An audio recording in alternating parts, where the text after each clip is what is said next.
Welcome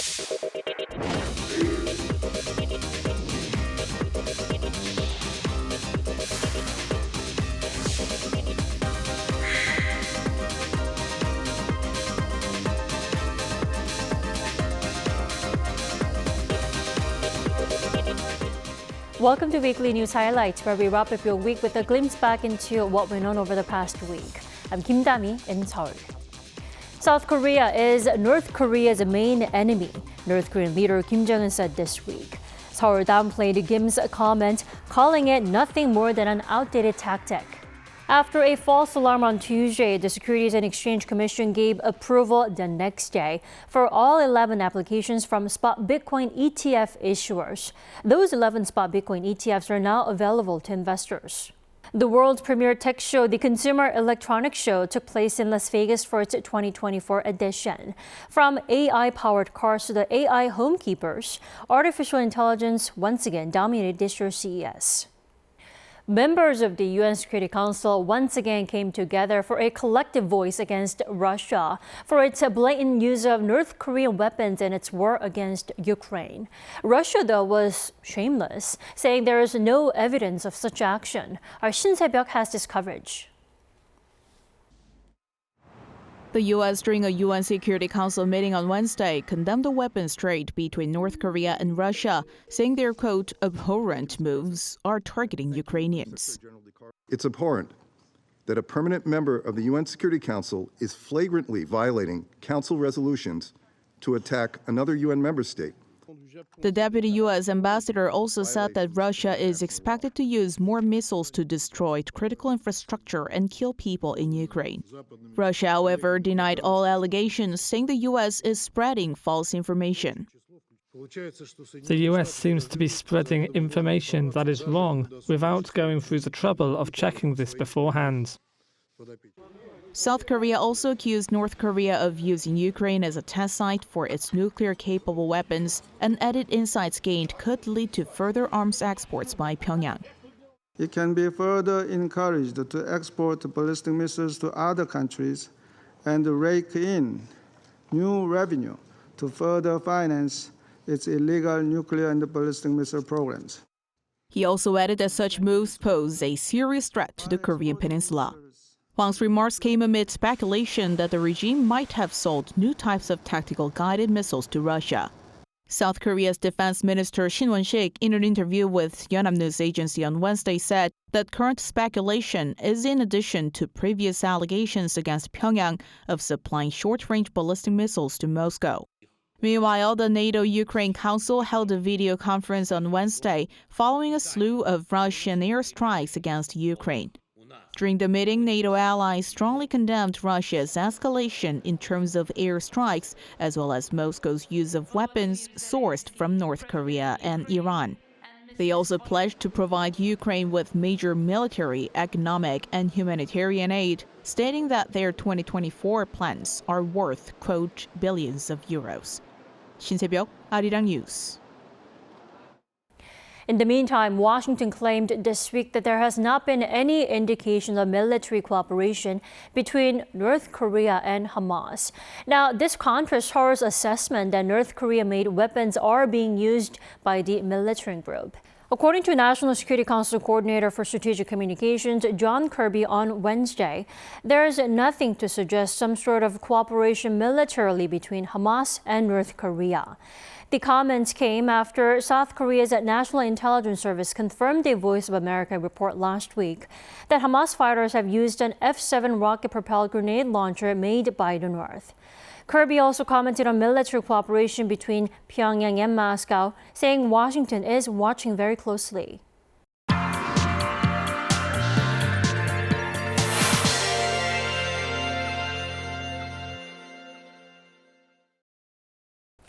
"2024 is off to a rough start for the two Koreas following provocations by the North near the maritime border.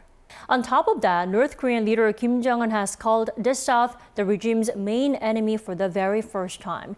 Joining me is our defense correspondent, Choi Min-jung. Welcome back, Min-jung. Thank you for having me.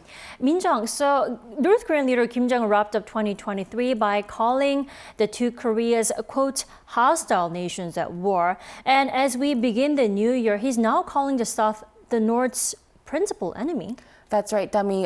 North Korea has called the South its main enemy a couple of times in the past when the two sides were going through a rough patch. But this is the first time that leader Kim Jong-un directly declared South Korea as its main enemy. This was said during a visit to munitions factories earlier this week, where he inspected what appeared to be missile vehicles for short-range ballistic missiles. Declaring that the Republic of Korea is our main enemy, he said what we should focus on when it comes to the relations with the hostile state is to strengthen self-defense capabilities and nuclear war deterrence. Kim also stressed he had no intention of avoiding war and threatened to, quote, completely destroy South Korea if it attempted to harm the regime. Seoul's unification ministry downplayed Kim's remarks as nothing more than an outdated tactic. But despite that, concerns are growing as North Korea is expected to be preparing more powerful provocations this year. Looking at Kim's remarks, military tensions on the Korean peninsula are expected to increase significantly in 2024. We should expect a show of force when South Korea and the US conduct joint military exercises in March and August. We should also expect to see North Korea pressure the US at the highest level possible ahead of the US presidential election in November, causing tensions on the peninsula to escalate.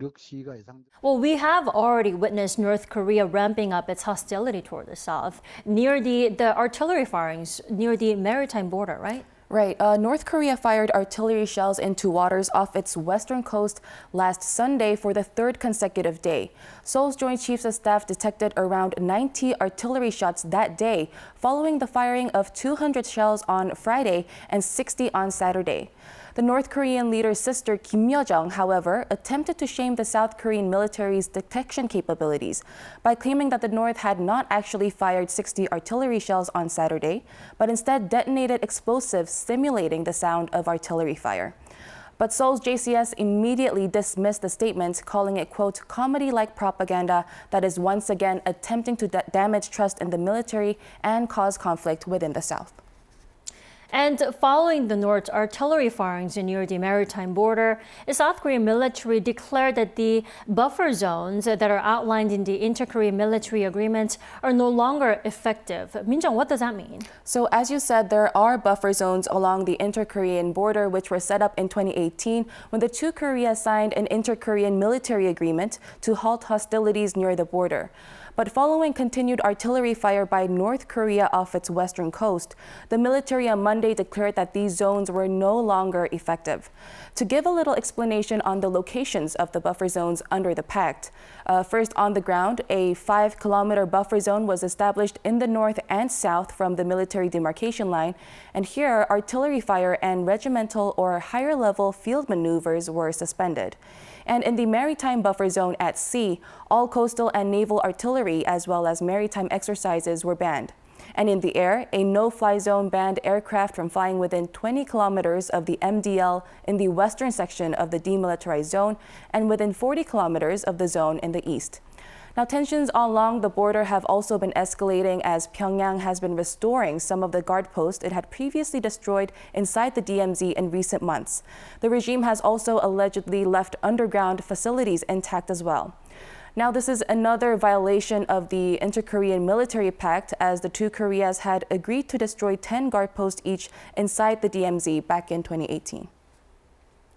Then what's South Korean military stance on this? I mean, are we taking any measures against the North, given that those buffer zones are no longer being recognized? Well, last week, South Korea conducted artillery drills within the maritime buffer zone for the first time in 6 years in response to the North's firing of artillery.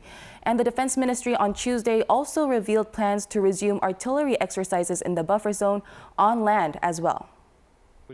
As you know, due to the September 19th military agreement, there were restrictions on large-scale regiment-level maneuver training and artillery fire training within 5 kilometers from the MDL. So there were some limitations in establishing a readiness posture in border areas with frontline units. I believe that such issues will be resolved and each unit will be able to train in better conditions. And our military is reportedly working on restoring guard posts in the DMZ as well, beginning with rebuilding temporary guard posts made of sandbags. So we are witnessing military activities that were once banned on both sides of the DMZ. Min-jung, can we see this as an official, possibly a termination of the inter-Korean military agreement? Well, it's hard to say given that a complete termination of the pact would involve consultations between relevant ministries. But we could say that we are heading towards it, as the defense minister said in an interview with Yonhap News Agency that a complete abolition of the pact would be necessary to allow the military to ramp up self-defense capabilities amid growing threats from North Korea.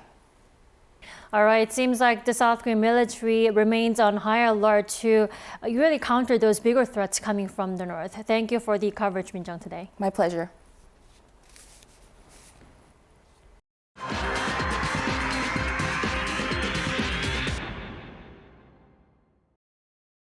The U.S. Securities and Exchange Commission approved the listing and trading of Bitcoin spot ETF, with trading beginning on the New York Stock Exchange on Thursday.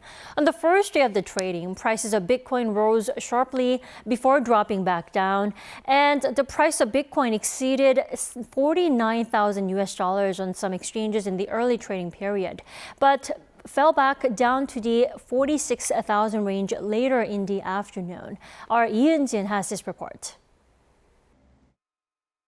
On Wednesday, the U.S. Securities and Exchange Commission approved the first U.S.-listed exchange-traded funds, or ETFs, to track Bitcoin. According to a notice on its website, the 11 applications that were approved include BlackRock, ARK Investments, Fidelity, Invesco, and VanEck, and some are expected to begin trading as early as Thursday. The crypto industry has been beset by a string of scandals recently, but this move comes as a game changer for Bitcoin, as it will offer institutional and retail investors exposure to what is the world's largest cryptocurrency without directly holding it. Global market strategist at eToro, Ben Laidler, said that this ultimately will lead to more people owning crypto. So I think it's another key step forward in the development of what is still by far the youngest, smallest, and most retail investor dominated of all the asset classes. And it's happening in what is by far the world's biggest capital market. Analysts say that a heated battle between the spot Bitcoin ETFs is expected, and success will likely center around fees and liquidity. Some issuers are expected to undercut their own fees in the new filings this week, while for short-term speculators, liquidity could be more important than fees, which would make it easier for investors to quickly buy and redeem shares at prices that closely track the actual price of Bitcoin. After a decade of rejecting Bitcoin ETFs over concerns of how they could be easily manipulated, this green light marks a U-turn for the Securities and Exchange Commission, while its chair Gary Gensler remains a fierce skeptic of the crypto industry. Bitcoin ETFs could pave the way for other innovative crypto products in the future. Yun-jin, Arirang News. The World Bank forecast global growth this year will slow for the third year in a row. In fact, the global economy is on course to record its worst half-decade of growth in 30 years. Our Lee Seung-jae covered this story.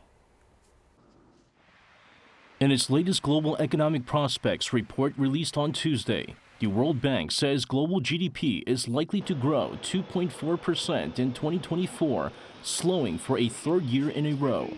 The latest forecast follows 6.2% growth in 2021, 3% in 2022, and 2.6% in 2023. The World Bank cited poverty and debilitating debt levels in many developing countries for the latest forecast. It also said that excluding the pandemic contraction in 2020, growth this year is set to be the weakest since the global financial crisis of 2009.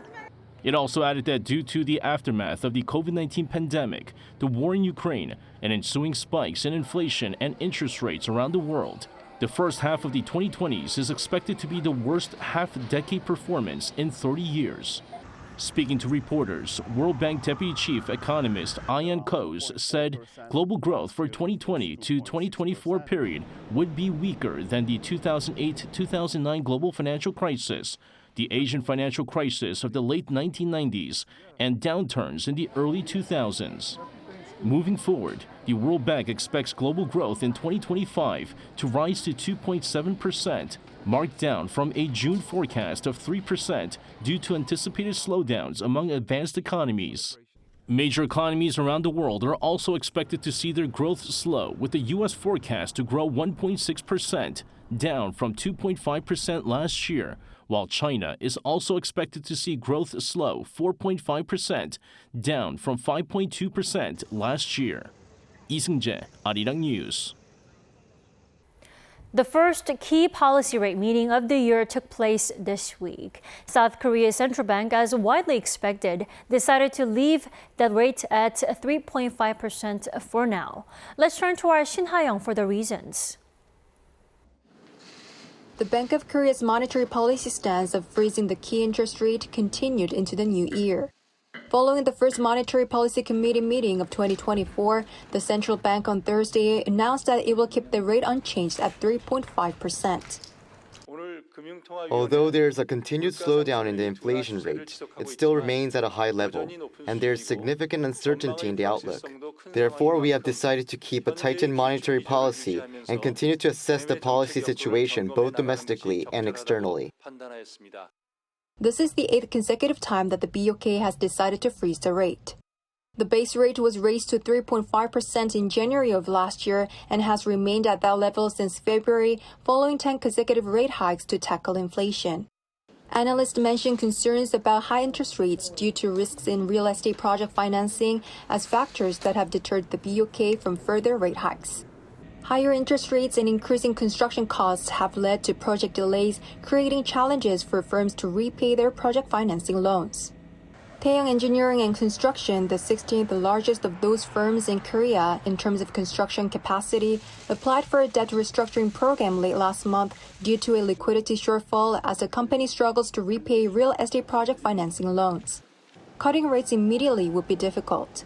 Rising household loans up for the 9th straight month in December are a factor to consider before cutting the rate. As explained during the press conference, the BOK's cautious approach to rate cuts is driven by concerns about potentially reigniting expectations of inflation and stimulating real estate price rises. As the U.S. Federal Reserve indicated rate cuts in 2024, the market's focus is now on the timing of rate cuts from the Fed and the BOK. Due to still high inflation in the U.S. and the lingering global economic uncertainty, it's expected that the Fed's rate cuts may not be discussed until the latter half of this year.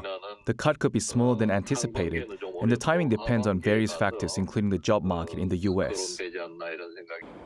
The BOK governor said that future decisions on the interest rate will depend on the Fed's monetary policy, global oil prices, and domestic inflation, adding that rate cuts in the next 6 months are unlikely. Shin Ha-young, Arirang News.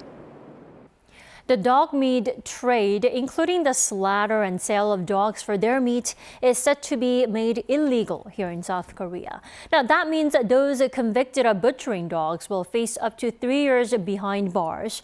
And those found guilty of raising dogs for their meat or selling the meat could receive a maximum of 2 years. But the consumption of dog meat itself will not be illegal. The centuries-old practice of eating dog meat, which is considered a delicacy among some older people, will continue to be allowed here in the country.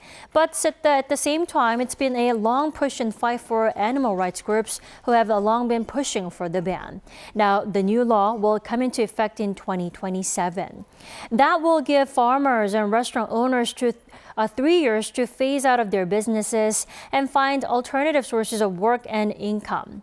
Around 1,600 dog meat restaurants are currently open nationwide, with around 1,150 dog meat farms. Those farms are raising 520,000 dogs at the moment, which means plans still need to be outlined for pending issues like the management of those dogs. The government and related industries are planning to put their heads together to come up with follow-up measures and support plans. The Consumer Electronics Show, which features the newest and the most quirky gadgets yet, has returned for its 2024 edition. And artificial intelligence again dominated the show. Our Lee Soo-jin has the highlights. The Consumer Electronics Show 2024 has returned in full force. And South Korea is making its presence known with the third most companies participating this year. The energy is so, full and excitement, and I think everybody's just wondering, what are we going to discover? What's new? What's exciting? And in particular, for me, it's what do global companies bring? With AI taking center stage at this year's CES, Samsung revealed at the event the AI-integrated revamped robot companion, Bali. The new and improved Bali has built-in projectors that can stream phone calls and cooking videos onto the walls of people's homes. Another key theme was mobility, or more specifically, air mobility, as flying cars stole the show. Supernal, Hyundai Motors' advanced air mobility company, unveiled the prototype for its latest electric vertical takeoff and landing vehicle that is expected to be up and running by 2028. But it's not just big-name South Korean companies that are attracting attention, as a record number of South Korean startups were awarded innovation awards. Local startups also emphasized the importance of advanced technologies. We were able to win innovation awards in both the drones and unmanned systems and the human security for all categories because the marine salvage and recovery market is becoming increasingly influenced by the robotics market. Sheco is a startup that develops environmental solutions, and its aquatic cleaning drone uses a rotor to direct water inside the device where it separates the pollutants with mesh filters. It then discharges the purified water back into the ocean. Another startup that won an innovation award is The Little Cat, a digital pet healthcare company. It took home the accolade for its device that measures body composition in cats. The app shows various information such as the weight, BMI, fat, and protein level, and recommends cat food based on the data. And for these startups, CES is important because it opens the door to more business opportunities. We've already had buyers and distributors from all over the world contact us thanks to CES. With CES drawing to a close, there's no doubt that South Korean companies have once again helped provide a closer look into the future of consumer technology. 이수진, Arirang News. Pittsburgh-based astrobotics mission to carry out the first U.S. landing on the moon since Apollo snapped this week, as the Peregrine lander suffered a critical loss of fuel just 7 hours after launch on Monday morning. And NASA postponed plans for the Artemis manned mission to the moon until 2026. Our Ian Jin with details. The world's first private moon landing craft, Peregrine lunar lander, is facing a serious technical problem. On Monday local time, Astrobotic, the U.S. firm that built the spacecraft, stated that it has a problem with the propulsion system, causing a significant loss of fuel. They said the situation is serious enough for them to consider changing the mission goals. Peregrine was launched at 2:18 a.m. on Monday from Cape Canaveral Space Force Station in Florida on a Vulcan rocket. This 1.2-ton craft was scheduled to land on the moon on the 23rd of February. But about 7 hours after the launch, an issue was discovered where the solar panels were not properly facing the sun, so couldn't properly charge the onboard battery. Astrobotic scientists managed to fix this issue, but also confirmed there was another problem: fuel loss. The Peregrine lunar lander carries various cargo, including scientific instruments by the U.S. space agency NASA to study the lunar surface composition and radiation, as well as a small exploration robot the size of a shoebox developed by Carnegie Mellon University. NASA is just a customer in this project, though, and is not in charge. It paid $108 million for Peregrine to carry its equipment. If the spacecraft's landing is successful, it will be the world's first private lunar exploration to make a controlled landing on the moon and the first U.S. soft landing on the moon since Apollo 17 in 1972. Choi Soo-hyung, Arirang News. This year's Golden Globe Awards turned out to be a proud moment, especially for the Asian community, with Steven Yeun taking home a Best Actor award. That's a first for a Korean-American actor. Ali Wong also won in the female category. Our culture correspondent Song Yujin has more from the ceremony. Hollywood's star-studded award season has kicked off, starting with the Golden Globes. The 81st edition of the annual awards, which celebrates the best in TV and film, was held Sunday local time at the Beverly Hilton Hotel in Beverly Hills, California. Netflix's comedy drama Beef made history. Steven Yeun and Ali Wong became the first actors of Asian descent to win in their categories. Yeun, a Korea-born American actor, clinched Best Performance by a Male Actor in a Limited Series, Anthology Series, or a Motion Picture made for television, while Wong won in the Female category. Yeun joked that there are some similarities between him and his character in Beef, while Wong spoke of her surprise. I'm a respectful but skillful and at times aggressive driver. I live in LA, so I drive the same. Not that different from Danny. That's not illegal. I mean, I think I was just really surprised. This is a really fancy event with a lot of fancy people. Beef continued its triumph, winning a third Globe with Best Television Limited Series. Adding to the Globe's history was Lily Gladstone becoming the first Indigenous person to win Best Performance by a female actor in a motion picture drama. So every time I've felt a level of guilt or feeling like it wasn't really possible, my mom and my dad, my whole life, they've never once questioned that this is what I was meant to do. Christopher Nolan's Oppenheimer was the top winner of the night. The 3-hour biography of physicist J. Robert Oppenheimer picked up 5 awards, including Best Motion Picture Drama and Best Director. I think the tragedy and what drew me to the story is that certainly in the later part of his story, post-World War II, post-Trinity, he always maintained his loyalty to his country, what he needed to do, never apologized for what he did. Greta Gerwig's Barbie clinched the inaugural cinematic and box office achievement along with Best Original Song. This new award recognizes films based on box office sales and digital streaming viewership. With the Golden Globes now over, up next is the 75th Emmy Awards on January 15th. 송유진, Arirang News. And to the K-pop news now, the album Golden by BTS member Jungkook has stayed in the US Billboard 200 chart for longer than any other K-pop solo album. In the chart's latest update on Tuesday local time, Golden ranked 28th, now spending its 9th consecutive week on Billboard's main albums chart. His bandmate V set the previous record of 8 weeks last year with his album Layover.